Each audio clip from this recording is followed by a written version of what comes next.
Video natin mga kabistol, ito gagawa tayo ngayon ng lababo. Pero kung bago ka pa lang sa aking channel, please like and share at paki-subscribe nyo rin sa aking channel at intro muna tayo.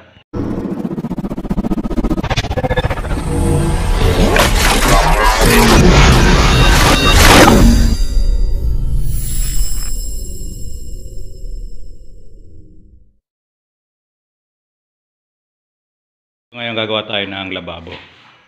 Bali ito may mga layout na kami. Ang wrapping niya ito ay 80 mula dito. Tapos nagbabala ako ng 2.5 inches para do sa ating buhos. At ang haba niya ay nasa 3 metro. Yan, hanggang dito. Pero ito may allowance pa rin tayo. In case man na magpalitada, meron tayong allowance. Hindi natin isakto sa 3 metro yan. Pero pag nilagyan natin ang tiles yan, isakto sa 3 metro dahil ang 3 metro sa 60 by 60, 5 tiles. Tapos ngayon dito ay 2.5 ang tinamaan niya. Bali, naka-squalo yung lababo natin dito, mga kapistol, no? At dito tayo maglalagay ng ating lababo sa tapat ng bintana. Tapos lagayin natin ng sa ating gas, sa gas stove. Stove pala sa stove. Yan, bali, pagka-grinder ko lang siya.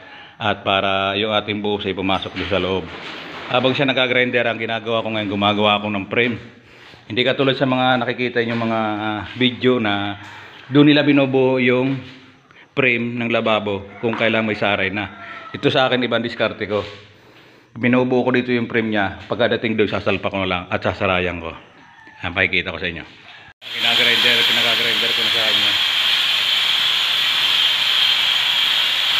Balang grinder ay taas babayan. May mga guhit na yan.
Kapistol, natapos na natin siyang gawin yung kanyang papatungan natin ang buhos natin sa lababo. Nasahigan ko na rin siya. Tapos ito yung kadugtong niya. Ito naman ay natapos na rin sinsilin. At ang pinagagawa ko ngayon ay Yan, pinabubutas-butasan ko na siya. Yan, yung mga guhit kami.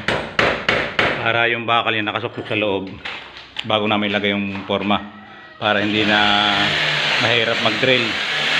Tapos ito na mga nakaprepare na rin yung mga bakal namin. Naputol-putol na namin. Mayroon 3 meters na dalawa. 160. 150 pala apat na piraso. Tapos ang 160 niya ay dalawa. Tapos yung tirang bakal, pinaputol ko na sa lahat sa kanya ng 60. Dahil pag ibinaw natin yung lalabas lang yan ng mga 58 o 59 cm ang ano niya lang. Talaga niya na ako mag-repair lang ng pag nagkakasa ko ng lababo. Kinakasa ko muna yung paglalagyan bago ko sasarayan dito. Dahil sa tabi na yun. May mga layout na rin yan. Pag nilagay namin yung forma mamaya. Tapos sasarayan ko na yan. Automatic na yan. Diretso buhos yan. Dahil ganyan simple lang gumawa ng madaling paraan na paggagawa ng ating lababo. Sa mga gusto matuto, panoorin nyo lang ang video ito at marami kayong matutunan na mas madaling paraan pero hindi kayo mahirapan. At matipid pa kayo sa materyales. So mga kapesra, nilagay natin yung ating forma, no? Tapos nakapaglagay na rin tayo ng pardo sa ating lababo. Yan. Ito lahat ay pinatong ko lang sa dun, oh. Yan. Oh. Pag inalis yan, madali siyang alisin. Yan, oh. Mga nakapatong lang siya. Tapos tinukuran ko lang yung tabihan niya. Tapos may sidings. Nilagyan ko na siya ng sidings.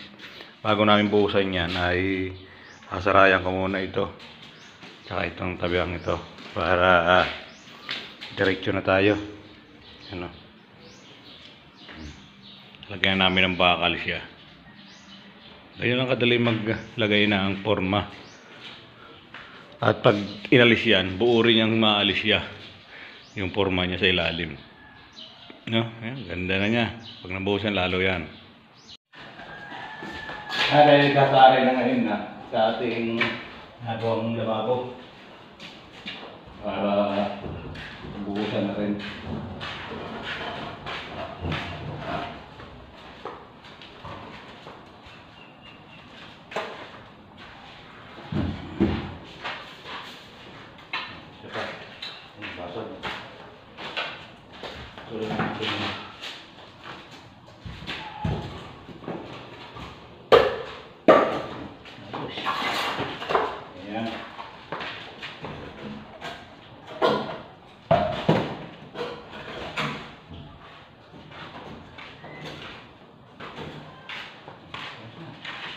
Forma na lang natin ang tabi na. Okay. Madali. Gawa ng simple lababo. Pero matibay. Yung hollow block ko sabay doon sa buhusan.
Yan ay binumbusan namin ito para pumunod ka na at wawalisan na lang ito, hindi na ito bubulihin. Wawalisan na lang namin para pa hindi monetize niya ay magastos kami magkakapitan. Mahalo.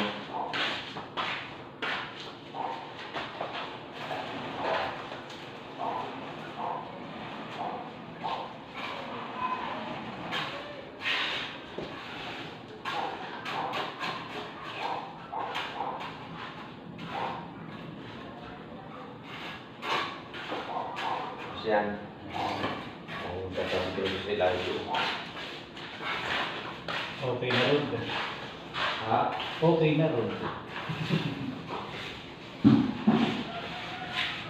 Ay na tayo gusto rin yan. Wow.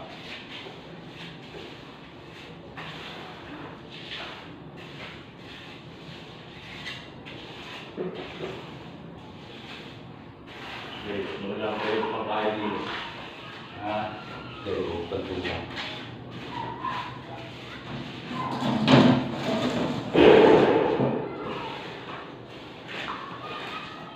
Ito yung buhos niya ngayon.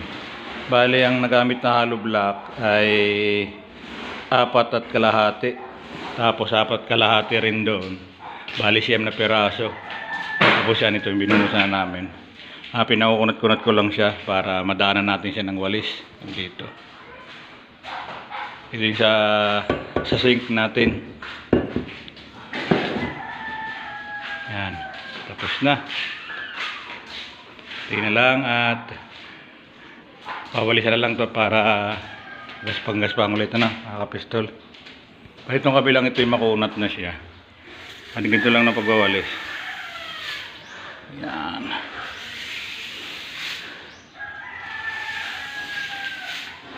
Para magkaroon lang siya ng gaspang. Para in case man na itatalis siya, magaspang na siya. Hindi mo na kailangan tiktikan dahil